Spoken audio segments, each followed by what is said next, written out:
A splendid morning to you all. Welcome to Afia Sports Show on Afia TV. And it's really good to be here this morning because so much has happened over the week and it's fantastic because the Super Eagles of Nigeria have qualified for the African Cup of Nations in 2025. That is with Morocco 2025. So really, this is good news, even though we have some bit of bad news too, in many respects, because sometimes you look at the performance and you also look at the results. But hey, we're going to take the results and that's what counts at the end of the day. So welcome to Afia Sports Show on Afia TV. And we are going to be going through the business. I am your man, CC, the Rabbi, CC Emechebe. And I'm not going to be doing this alone because I have somebody who is very, very vibrant in the world of sports, the Q, the crew, and all that you need in between. Right here, I have Divine. They call you the Divinator, right? Are you divining for us today? Yeah, sure. Let's see how that goes then.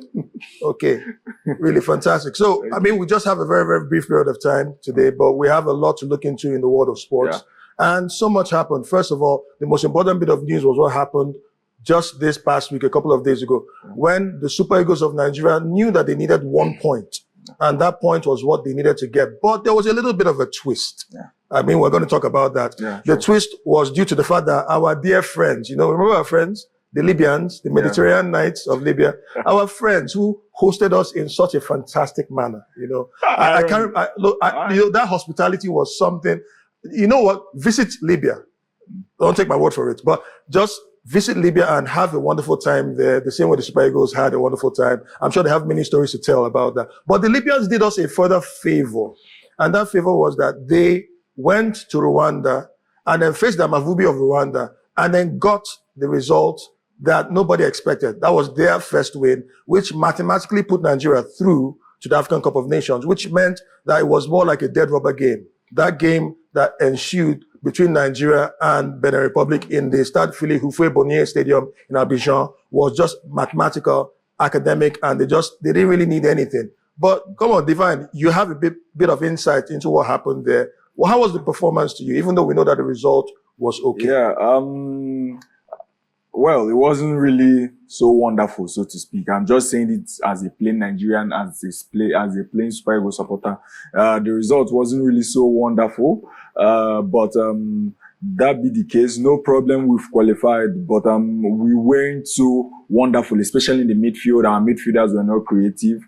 Thanks to Moses Simon for making that cross, and then Victor Osimhen nodding it for the equalizer, because we didn't play so wonderfully well. But if I just hope this is not the tactics we would use to play when the AFCON itself starts. We had nothing to lose in the game. We already qualified even before the game. But I just hope we won't use this style of play to go into the AFCON tournament itself, because we might not see ourselves in the finals like we saw ourselves before. That's what I have to say about that. Okay, so I'll take that as sort of an indictment on Austin Aguavon if he doesn't change what needs to be changed in this game. And speaking of the game in question, that's the next game, because we take it one step at a time. Yeah. We're already qualified. The Super Eagles of Nigeria have qualified for the African Cup of Nations in Morocco, which will take place next year, 2025, in December, and then, of course, stretching into January of 2026. Yeah. However, there is one more hurdle to pass, one more hurdle to climb, and it's academic too. But this time, I think there's a bit of, there's something that needs to be done, and that's the Super Eagles need to get their mojo back and face the Amavubi of Rwanda at home. But there is a bit of news that has reached us now. This is on a sad note. The Super Eagles of Nigeria top goalkeeper, Stanley Nwabali, who is the man that has been entrusted with the responsibility of staying between the sticks to defend the post, being the last line of defense, unfortunately is not going to be. It is now confirmed that he's not going to start between the sticks on Monday for Nigeria against Rwanda, because yesterday he announced on his social media page that his father, Chief Abali, is dead, passed away at the age of 67. Wow. I beg your pardon. So he's been given compassionate leave. He will be allowed to be in the crowd to watch the game. Yeah. But our heart, our condolences, our thoughts and prayers go out to Stanley Nwabali, the child of the night, who unfortunately has witnessed his father's nightfall. Yeah. And may his soul, gentle soul, rest in perfect peace. Amen. But that's the reality on ground, which means I know the circumstances are really very unfortunate, but that means that more likely than not, Maduka Okoye is going to start between the sticks. What's your take on that? How do you see, because Maduka Okoye has had a fantastic season so far in the Italian Serie A. With Udinese, he's done a very, very good job with them. He's been a solid man between the sticks. And then he's had the second highest number of clean sheets in the Italian Serie A. So what's your take on this replacement? Okay, at least for the fact that he will represent his nation for the first time in a long time. I don't know if he has actually represented Nigeria between the sticks. The last time he represented Nigeria between the sticks was when, unfortunately, in the AFCON, he considered a goal against Tunisia. Okay. And so that was really very sad. So it will actually be good to once again see him. At least now we can know his prowess, what he's able to do outside the field of Udinese. So now it's a time for him to take the advantage. Who knows, if he does well, at least he will have a standing chance against Nwabali. Not to take anything against Nwabali, who is the first choice, but at least when Nwabali is not there, we can say, oh yes, then we have someone else who can actually do the job and do it as equal or almost as equal as Nwabali. For the fact that he plays in Italian Serie A, that means he's gathering a lot of experiences. He's meeting people, he's learning from other people who are not from within the Nigerian Super Eagles circle. So for me, I think it's okay. Prayers and thoughts, like you said earlier, are with Stanley Nwabali. May his father so rest in peace. But I think this is a very good opportunity for our second choice goalkeeper to show us what he's made of. Let's know if he has actually covered the mistakes he made against Tunisia. That is if the mistakes were from his end. But that being said, we move.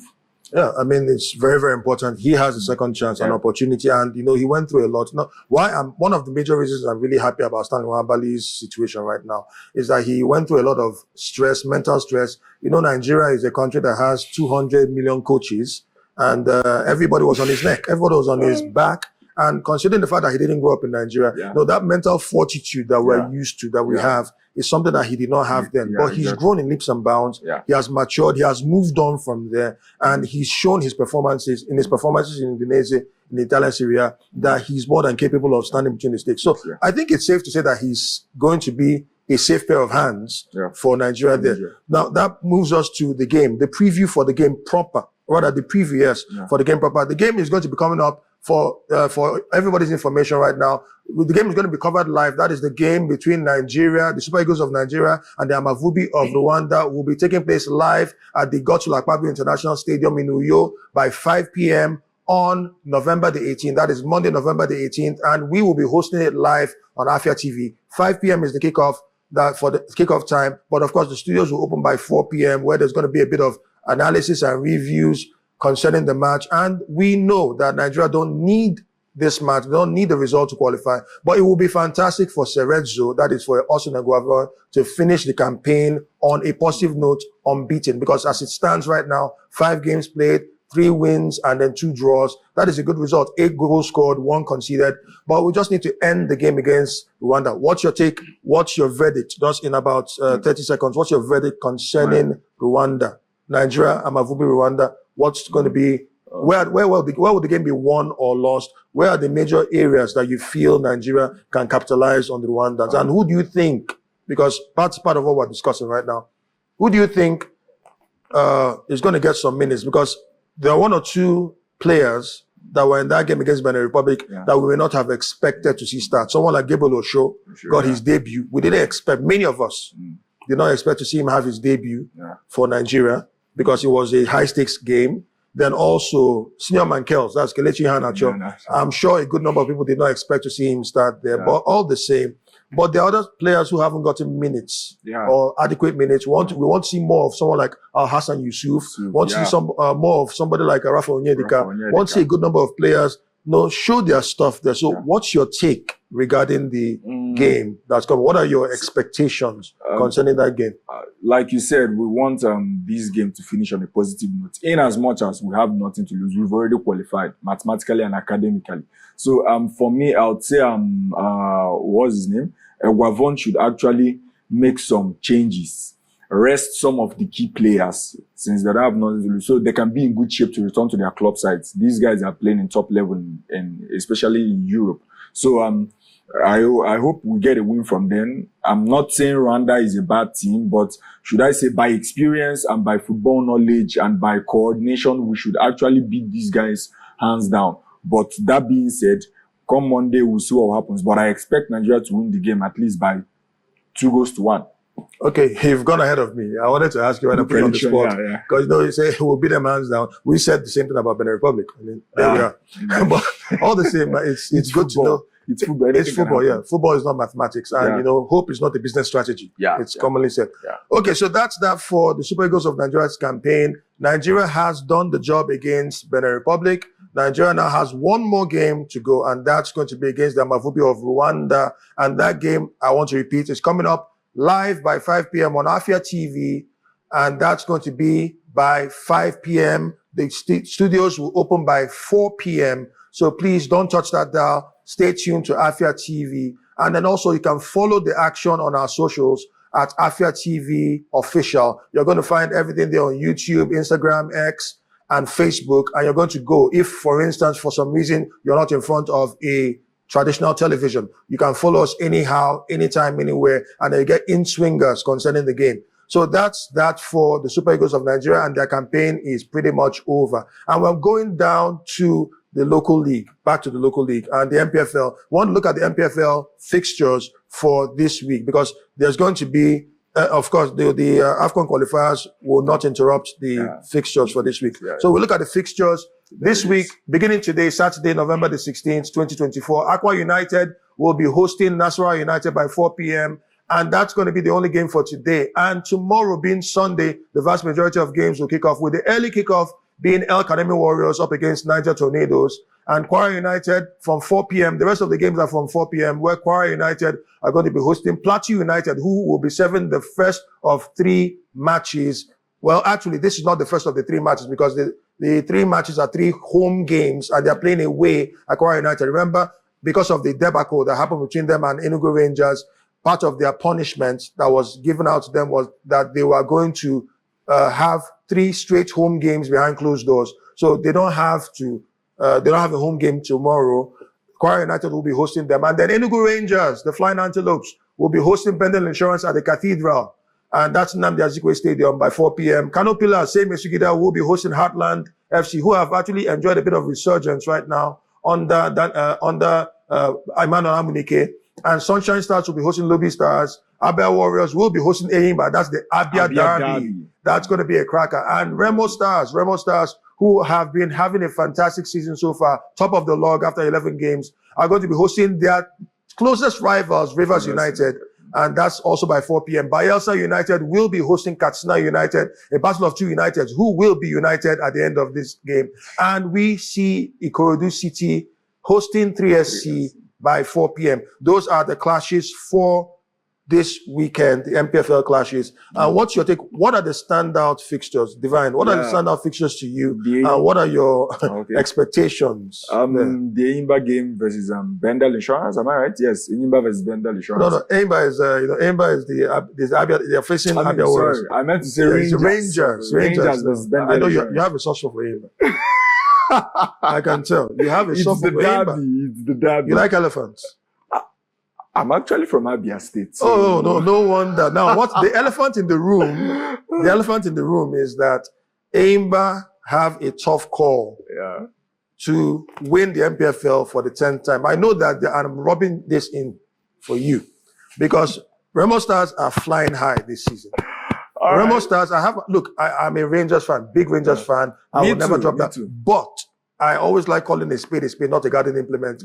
Remo Stars look like they're onto something this season. Rivers United under Finidi George are also top contenders. Rangers have not found their mojo yet. They will be there and thereabouts before the end of the season, but I don't think it will be enough for them to win a 9th title and a 2nd consecutive title. But you mentioned, that's Enugu Rangers against Bendel Insurance. No, that's Fidelis Elechukwu against Monday. Exactly. So that's why actually. Monday. Have you ever watched any of his interviews? No. He's hardly ever happy.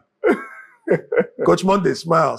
I know you will lose to Enugu Rangers, but still, smile. Okay, calm down.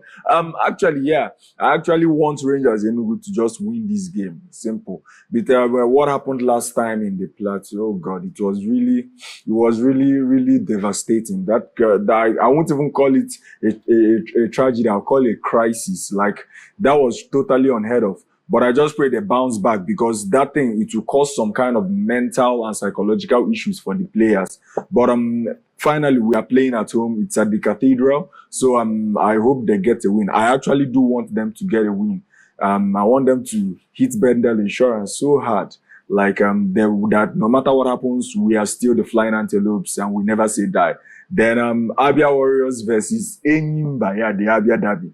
Yeah, for me, in as much as, I belong to these two, but, I will actually want, Enyimba to just take their 3 points and go home, because Enyimba actually have the upper hand. They've always had the upper hand against, Abia Warriors. And then besides that, they are actually more gigantic in the league more than Abia Warriors. So for me, I would actually say Enyimba to win the game by 2-0, while Rangers win Bendel Insurance by 3-1.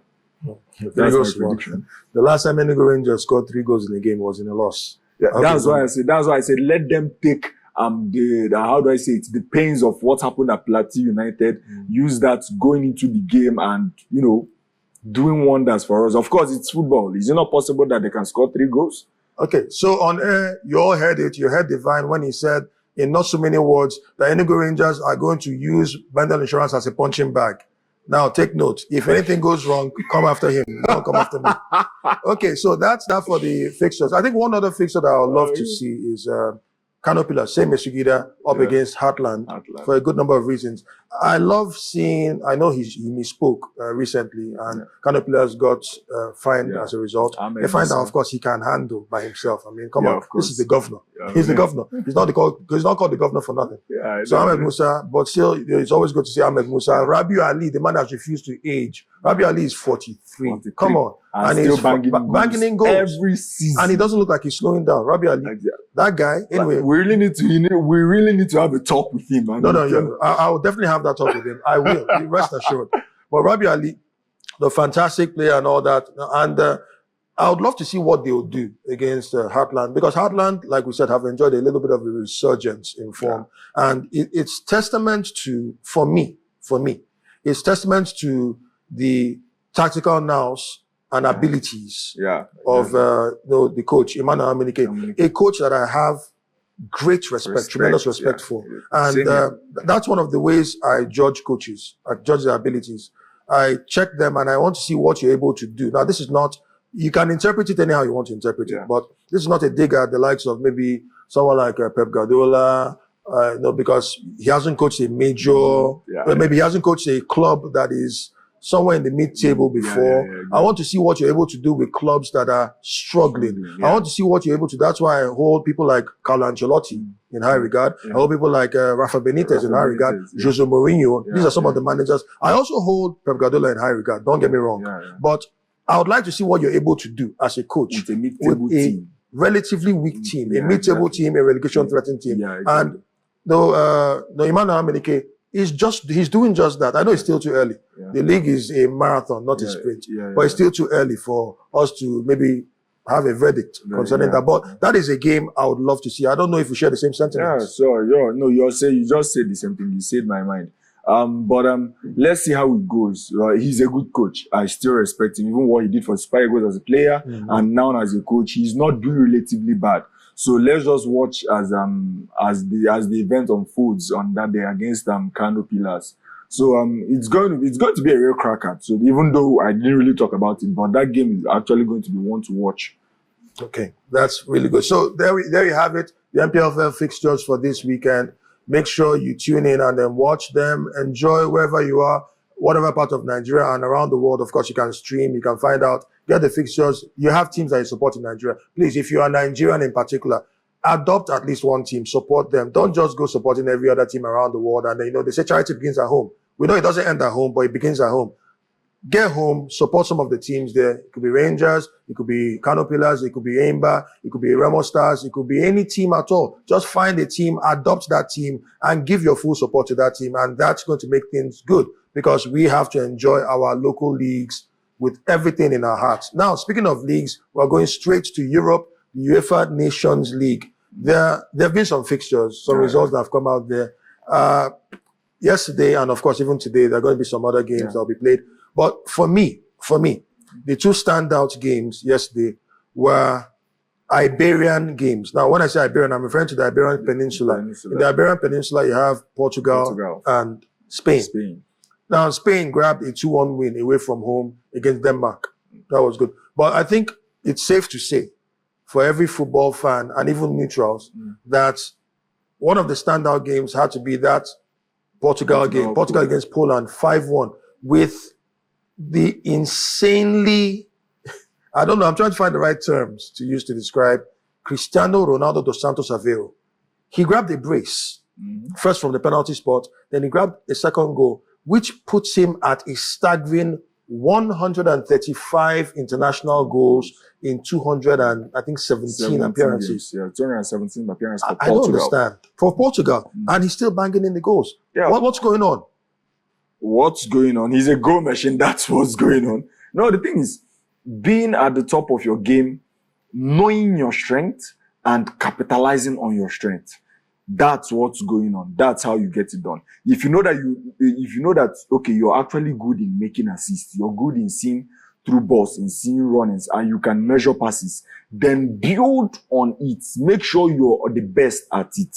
And when it comes to goal scoring, I'm a Messi fan, but that doesn't stop me from saying the truth. When it comes to goal scoring, I give it out to him. He knows how to do his job well. All he needs is someone who can give him those through balls, who can make those crosses, who can make pinpoint passes, accurate passes. That's all Ronaldo needs. If he has one or two persons for that in his team, in his midfield, and their flank defenders, the fullbacks and the wingers, if he has people doing that for him, then once he comes to goal, he knows how to do it. Kevin De Bruyne made that statement at a particular point in time when he was interviewed. They asked him, who would you prefer as a teammate, Messi or Ronaldo? He said no, he would prefer Ronaldo, not because he hates Messi. No, the reason why he prefers Ronaldo is because Ronaldo will make him add his assist tally.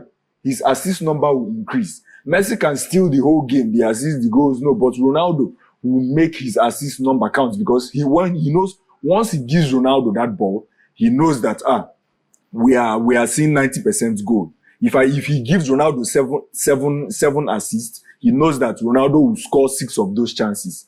So that's what I like about Ronaldo. He knows how to finish. If Portugal can understand this, if Bruno Fernandes can understand this, if the other midfielders, Rafael Leo, the winger can understand it, then I think Ronaldo is going to get you will still see more goals from him once they understand this chemistry I'm talking about. So that's one thing about Ronaldo. Give him the goals, give him the chance, he will finish it up for you. Okay, I think this is too early. No, scratch that. It's not too early. I'll ask the question. Considering the fact, because the CR7 has enjoyed a resurgence of form under his new coach, Roberto Martinez, the former manager of Belgium, the Red Devils of Belgium. And he had a good time under Fernando Santos, the former manager of Portugal. And it seemed as though it wasn't ending very well because of what happened in the World Cup. The fact that someone like Gonçalo Ramos, the young striker, was preferred above him. We saw CR7's reaction when he started the game. That's Gonçalo Ramos against Switzerland, grabbing a hat-trick in a 6-1 win in the World Cup. And not everybody, let's be fair. Many people just assumed that Cristiano Ronaldo's career was done. That's his Portugal career. He was going to retire, hang up the boots, especially considering the fact that he crashed out of the World Cup at the hands of Morocco, and his eternal rival, that is Lionel Messi, ended up winning the World Cup. So many people said, okay, his international career is done. He should just focus on Al Nassr and then be banging in the goals, do the best he can, retire, end things there on the spot. So that's what people were thinking about. But truth be told, he has enjoyed, like I said, a resurgence of form. Is there any chance that Cristiano Ronaldo is going to feature in the World Cup in 2026 at the age of 41? Because on the 5th of February, he will turn 40. He will turn 40. And not only will he turn 40, he has, because this is somebody driven by goals, driven by targets, he has scored 135 goals, international goals for Portugal in 217 appearances. I know, I followed Cristiano Ronaldo for a good number of years. I watch his development. I watch him grow up through the Portugal ranks and all that from Sporting Lisbon. He is somebody driven by records. I'm very certain he has his eye on 140 and beyond. So these records that drive him, what do you think is there a chance? What are the chances on a scale of 1 to 10 of Cristiano Ronaldo being on the plane to Mexico, United States of America, and Canada in 2026? Well, the only thing there is, it's left for the coach. Then also on Ronaldo's side, on Ronaldo's end, he should maintain a good shape. He should maintain the shape, maintain his form, keep playing the way he's playing, even though age is somehow not on his side. But at times, for some people, age is just a number. Like Cristiano Ronaldo, age is just a number for him. Messi also, age is just a number. So the thing there is, he should maintain his shape and form and his scoring prowess. That is what he needs to do. Now, left for the coach, if he feels that he needs someone like Ronaldo as the current captain of Portugal to lead his team, and then also based on they need someone like that who makes things happen on the field, who can pull stunts from nowhere, then the odds from a 1 to 10, I can clearly see an 8.5 for me. So that's all I have to say about that. Cristiano Ronaldo is a good player. He's a decent player. At the time, he wasn't chasing records. Records were chasing him at a particular point in time. So for me, the coach should actually keep eye on him.